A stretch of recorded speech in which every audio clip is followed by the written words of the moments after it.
જૂની પેન્શન યોજના લાગુ કરવા અને ફિક્સ પગાર નાબૂદ કરવાની માંગને લઈને ફરી આંદોલનના મંડાણ.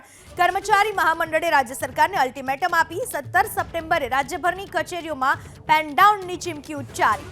આ સાથે જ ગાંધીનગર સત્યાગ્રહ છાવણીમાં 6 ઓક્ટોબરથી 27 ઓક્ટોબર સુધી ધરણાનું એલાન કર્યું. આ ધરણા કાર્યક્રમમાં કર્મચારીઓ ઝોન પ્રમાણે એક દિવસ જોડાશે.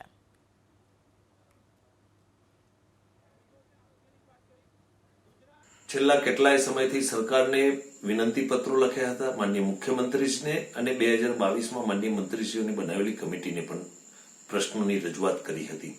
છતાં પણ સરકાર તરફથી કોઈ હકારાત્મક પરિણામ ન મળતા આજે 1 થી 10 પ્રશ્નો સાથે જૂની પેન્શન યોજના, ફિક્સ પગારી યોજના, 50 વર્ષની ઉંમરના કર્મચારીઓને ખાતાકીય પરીક્ષામાંથી મુક્તિ, આ બાબતે માનનીય મુખ્યમંત્રીશ્રીને આજે 10 મુદ્દા સાથે આવેદનપત્ર આપ્યું છે અને આંદોલનના કાર્યક્રમો જાહેર કરવામાં આવ્યા છે કર્મચારીના હિત